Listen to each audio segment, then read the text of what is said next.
We are vastly superior to humans. You know it to be true, so do not resist us. Coming to you live by a tape-delayed basis by means of digital distribution. This is Extreme Hardcore Nerds. Here are your hosts.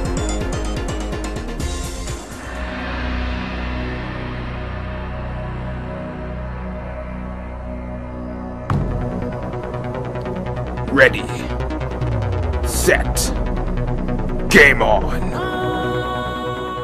Welcome back, and the moment has finally come. It is now time for reviews.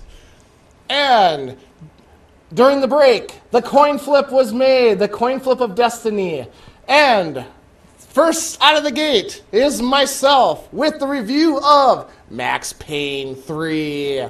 Rockstar finally returns to the Max Payne series in all of its wonderful, glorious fashion, and all of its jumping through the air and shooting multiple guys of many different times. For those of you who may not be familiar with the Max Payne series, that would be me. Max Payne started off as a New York cop who fell on some hard times and seemed to always find himself in trouble. During the first couple games, wound up getting his wife and child killed by the mob.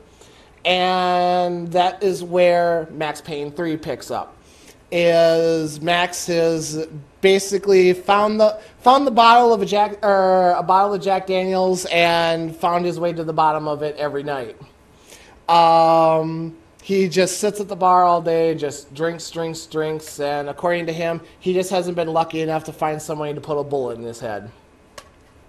But introduce an old friend of his from the academy who is now working private security, and a little incident in New York happens. I won't spoil it, but resulting in Max needing to leave New York sooner than later. Introduce San Bravo Brazil. As we go now to the higher echelons of San Pablo, if you want to put it that way. As we all know, pretty much in Brazil, either you're high class or you're no class. There is no in between in there. And you are working security for this family.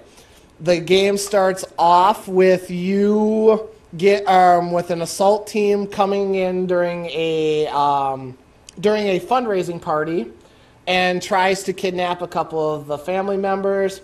You're able to ward off that attack, and then a week later they're out celebrating, and another hit squad comes, and this time they're actually successful in kidnapping the boss's wife. And let the normal mayhem that you would expect from a Rockstar game ensue. I don't want to give too much of the plot away, but we'll take it that far. I think that gives you a good enough of the storyline to kind of know where this is going. I have a question. Do you need to know the storyline? No, you do not. To get into it? Okay. Nope. It does a pretty decent job with bringing in the other two, or backtracking you through the other two games and kind of giving you enough of Max's history to be able to say, okay, I know where this guy's coming from, and so I don't necessarily need to play the first two.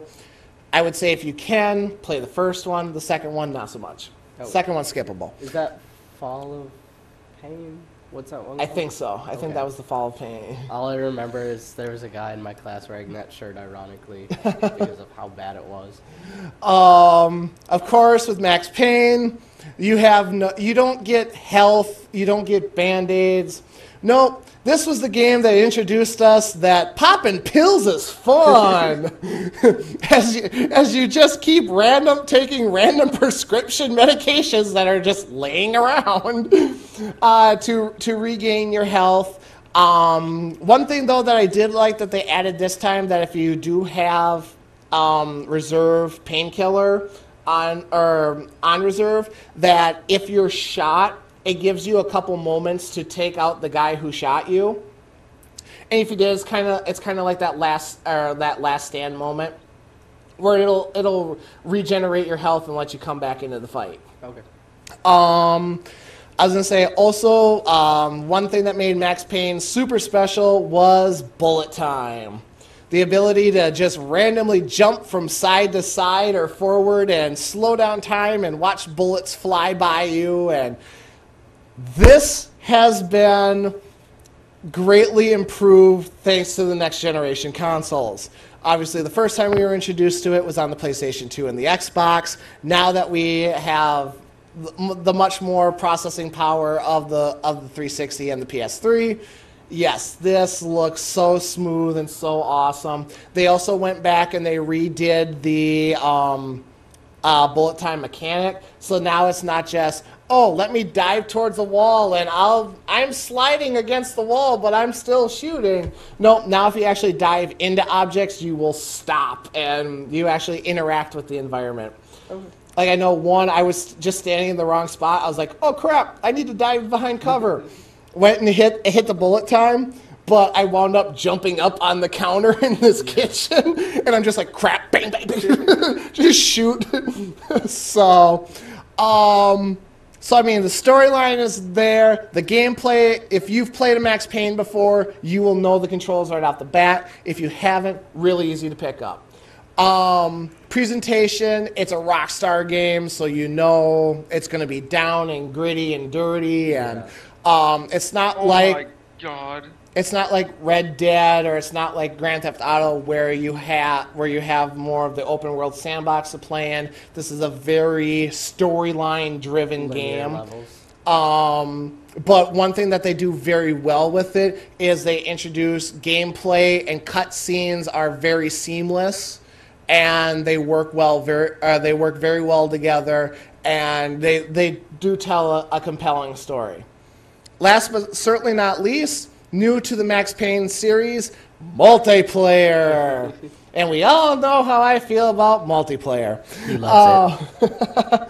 But I do have to say, multiplayer in Max Payne 3 is actually pretty entertaining. The reason I say that, they have your standard free-for-all and team deathmatch, but they added 2 new playable modes to it. One is called Painkiller, which essentially, if you remember back to when you were about 6 or 7 and you and your buddies would get around and play a game called Smear the Queer, that's essentially it. One guy plays as Max Payne, the rest of them try to kill him. And whoever can be Payne the longest within, I think it's like a 15-minute period, you win the match.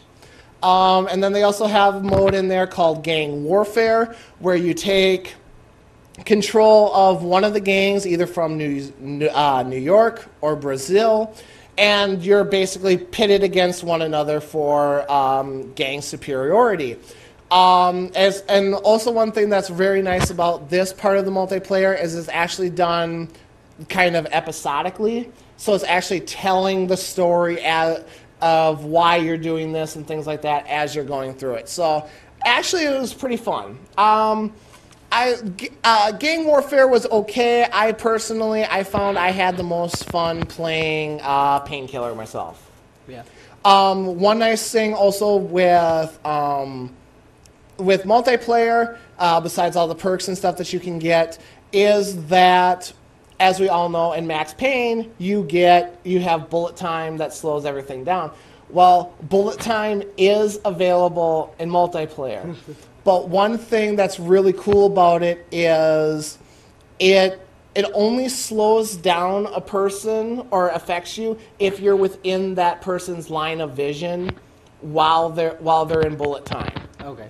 So, and also too, like if you kill a certain number of people while you're in bullet time, like next time you go into it, like your teammates will speed up and things like that. So I mean, there's a little bit of a perk system there, but it's not like as soon as one person hits it, the whole game slows down. Yeah. So it only affects the people that are actually on screen right then and there. Okay. So that's really cool. I mean, that was definitely a good way of balancing it. So the whole game wasn't just, oh, somebody exited bullet time, my turn. Yeah. So, all in all, the storyline is great. The presentation is done very well. It's a seamless transition from anyone who is familiar with the Max Payne series to pick up Payne 3. If you haven't, and this is your first introduction to it, you'll definitely be able to pick it up real easy. Storyline is pretty easy to follow, and they'll catch you up with the details that you need to know. So you have everything you need for Max and his storyline. So all in all, this is definitely a go out and buy it. Even if you've never played Max Payne before? Even if you've never played Max Payne before. And just as a standalone action game, you know, with bullets flying everywhere and this and that, it holds up tremendously. So this is definitely one that should be on your shelves. And I know this is a cheap plug here, but I know if you buy it from Target while supplies last, you actually get a free copy of Grand Theft Auto 4. Really? So $60, you get 2 games. Too bad I hate wait, Grand you Theft get a Auto free 4. copy of what? Grand Theft Auto 4. Oh. So there you have it. Definitely, if you haven't picked it up yet, go see if you can get a copy of Max Payne 3.